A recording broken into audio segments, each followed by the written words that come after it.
sebelumnya anak-anak kalian sudah berkenan meluangkan waktu sepulang sekolah untuk mendengarkan presentasi dari Bapak. Ya, mudah-mudahan waktu yang kalian gunakan ini tidak sia-sia. Baik, di sini Bapak ingin menyampaikan tentang presentasi model-model pengembangan kurikulum. Tadi sebelum pulang Bapak sampaikan kepada kalian bahwa kurikulum Merdeka ini belum lama, tetapi ada kemungkinan sudah diganti jawab malam ya, nanti dengan menteri yang baru apakah diganti atau tidak, atau malah mungkin dipertahankan, atau mungkin diganti dengan yang baru tapi mengadaptasi proses kurikulum Merdeka nggak tahu. Jadi yang namanya kurikulum itu sudah ada sudah ada kepresnya, ya, sudah ada permennya. Permen itu apa? Keputusan para menteri. Itu yang namanya kurikulum, sudah ada dari sono. Adapun pengembangannya itu bermacam-macam. Kayak kita di sini, coba. Di sini ada pelajaran tahfiz. Di kurikulum nggak ada. Di sini ada pelajaran BTQ, di kurikulum nggak ada. Itu tuh bagian dari pengembangan. Kurikulumnya hanya PKI, Pendidikan Agama Islam. Apa aja? Akidah apa? Fikih, SKI, Quran hadis, bahasa Arab, ya, 5. Adapun BTQ, baca tulis Quran dengan tahfiz, itu bagian dari pengembangan kurikulum. Jadi pengembangan kurikulum itu banyak. Kalau sekolah kita mungkin cuma BTQ dan tahfiz, tapi kalau sekolah lain banyak. Teman-teman Bapak yang kuliah ini rata-rata guru, bahkan rata-rata ada yang sudah jadi kepala sekolah. Itu pengembangan kurikulumnya udah keren-keren banget dan kita pun bisa mengadopsi atau bisa mengadaptasi. Nah, di sini Bapak ingin menjelaskan tentang model kurikulum 3 akademisi. 1 namanya Ralph Tyler, 2 Hilda Tabat, 3 Harold B. Alberti. Baik Bapak ini tugasnya tuh 2 orang. Ada namanya Ibu Eka Nurwarda Hamid. Mungkin beliau juga sekarang lagi membuat video di sekolahnya atau di lembaga. Nah, kita akan belajar tentang model kurikulum Ralph Tyler, Hilda Tabat, Harold B. Alberti. Itu kurikulum luar semua. Kurikulum luar semua. Kok kurikulum luar semua Pak? Iya, karena kurikulum kita pun sebetulnya mengadaptasi kurikulum luar, atau kurikulumnya bernama kurikulum Merdeka, tapi konsepnya mengadaptasi kurikulum dari luar. Nah, ini. Kurikulum adalah suatu sistem dengan bagian-bagian yang saling berhubungan dan mendukung satu sama lain. Dengan bantuan sistem ini, seluruh subsistem kurikulum akan bekerja sama untuk mencapai tujuan pendidikan. Kurikulum adalah sistem yang akan berjalan kurang efektif dan maksimal jika salah satu variabel kurikulum tidak berjalan dengan baik. Jadi, kurikulum itu adalah sistem yang dengan bagian-bagian yang saling berhubungan satu dengan yang lainnya. Kalau satu saja kurikulum tidak digunakan, maka variabel yang lain tidak bisa berjalan efektif dan maksimal. Berikutnya, pengembangan kurikulum. Kurikulum tertulis dalam pendidikan formal sudah memiliki rencana atau desain pendidikan yang disusun secara logis, spesifik, dan dapat dipahami. Untuk mengukur tingkat pencapaian kurikuler, pengawasan pengelolaan dan evaluasi atau penilaian digunakan selama pelaksanaan. Ya. Jadi kurikulum itu sudah tertulis dalam pendidikan formal, sudah memiliki rencana atau desain pendidikan yang disusun logis. Kurikulum Merdeka. Menteri sebelumnya bernama Bapak Nadiem Makarim itu menyusun kurikulum Merdeka enggak, kalau orang Sunda bilangnya enggak sagawaya, enggak asal. Itu sudah sedemikian rupa gitu didesain, masuk akal salah satunya. Masa ada kurikulum nggak masuk akal? Maksudnya mendidik anak-anak sampai sore atau mendidik anak-anak sampai malam? Nggak ada. Sampai jam 2:30 maksimal. Adapun yang kelas sore misalkan maksudnya jam 12 pulangnya jam 5 ya sama-sama saja. Ya, jadi spesifik, kemudian dapat dipahami mudah. Kurikulum Merdeka itu kan sebetulnya memang memudahkan kita. Kemudian kurikulum memegang peranan yang sangat penting dan strategis dalam mempengaruhi keberhasilan tujuan pendidikan pada pendidikan formal. Kalau kita nggak ada kurikulum, nggak jalan. Kita sekolah nih, nggak pakai kurikulum nggak jalan. Gitu. Dulu ya dari mulai KTSP, kemudian Kurtilas, kemudian dilanjut dengan kurikulum Merdeka. Kalau nggak ada kurikulum ini nggak jalan. Acak-acakan mau ngapain gitu. Kita belajar mau ngapain. Selanjutnya kita langsung ke tema model kurikulum Ralph Tyler. Lahir pada tanggal 22 April 1902 di Chicago. Ada tahu Chicago di mana? Chicago? Chicago itu sebelah kanan Ciledug. Maaf. Chicago itu ada di Amerika. Hah? Amerika? Bukan Amerini ya? Amerini, Amerika, siapa lagi? Ya ada ya? Amerika. Jadi Chicago itu salah satu negara bagian di Amerika. Bukan di sebelah selatannya Ciledug, Jawa, tapi di Amerika. Bapak doain kamu banyak rezeki bisa jalan-jalan ke Amerika.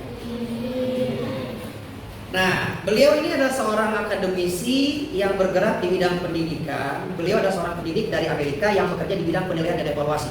Jadi kalau pendidikan beliau adalah pakarnya evaluasi, dia evaluasi. Evaluasi itu apa? Evaluasi itu kalau kita tuh di muhasabah bahasanya, dihitung lagi, bener gak nih? Ditakar lagi, bagus gak nih? Ya. Nah, ia berupaya menjelaskan tentang pentingnya pendapat rasional, menganalisis interpretasi kurikulum dan program pengajaran dari suatu lembaga pendidikan. Dia melihat pendidikan di suatu lembaga itu terlihat rasional, nggak masuk akal, gitu. Kemudian dia menganalisa, menginterpretasi kurikulum, gitu ya. Menginterpretasi itu apa? Menyesuaikan kurikulum dan program pengajaran dari suatu lembaga pendidikan. Nah, nih pengembangan kurikulum versinya Ralph Taylor. 1.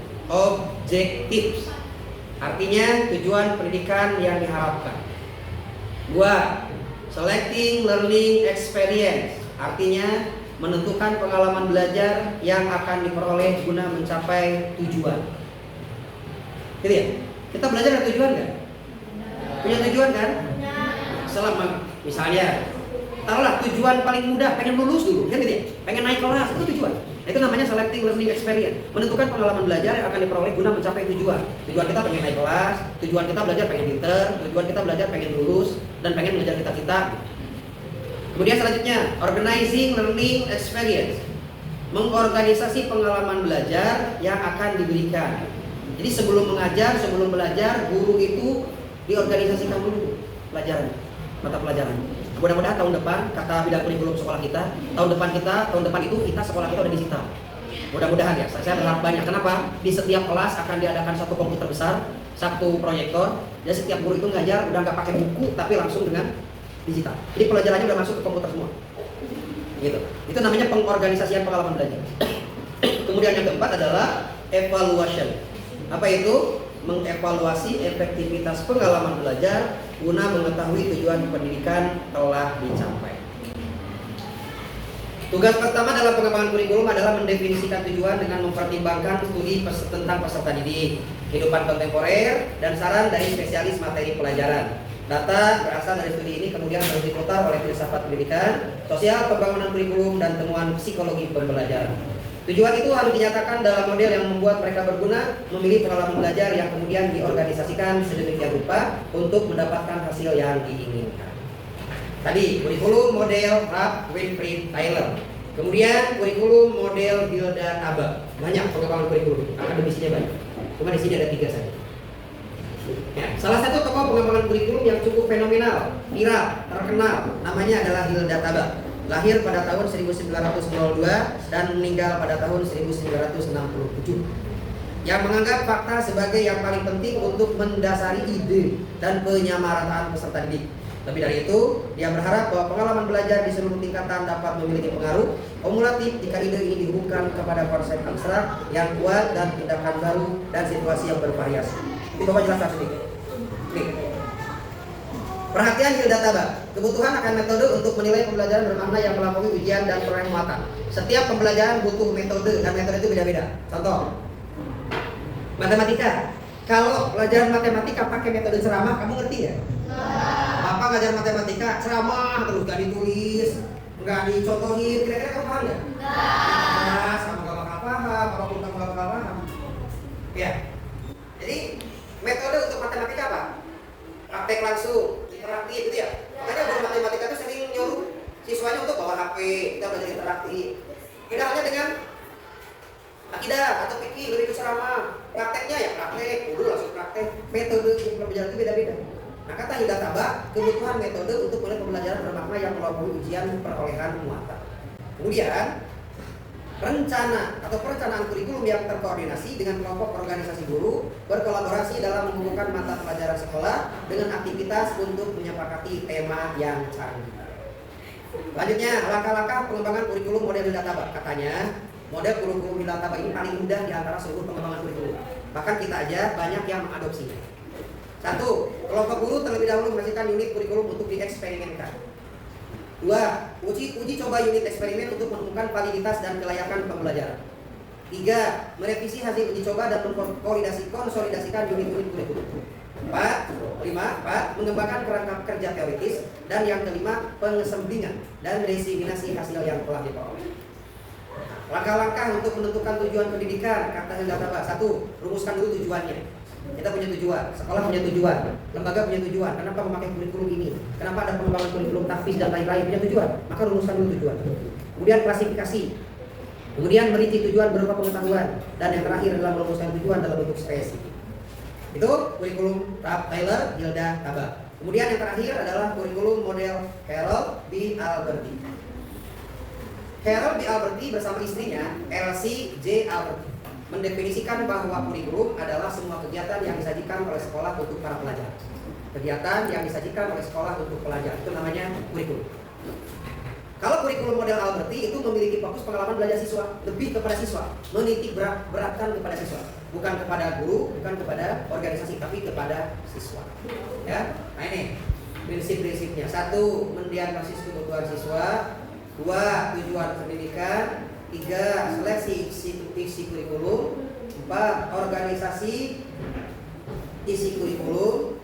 5. Kegiatan belajar mengajar. Dan yang keenam adalah evaluasi. Itu pengembangan kurikulum model 3 akademisi. Siapa tadi? Ralph Tyler, Wildataba, dan Harold B. Alberti. Nah, ada pertanyaan, Pak. Kira-kira dari ketiga pengembangan kurikulum di atas, yang mana yang paling memudahkan? Atau yang mana yang paling mudah untuk diadaptasi di Indonesia? Jawabannya kemarin kami diskusi, kebanyakan ngambil dari model pengembangan kurikulum Wildataba.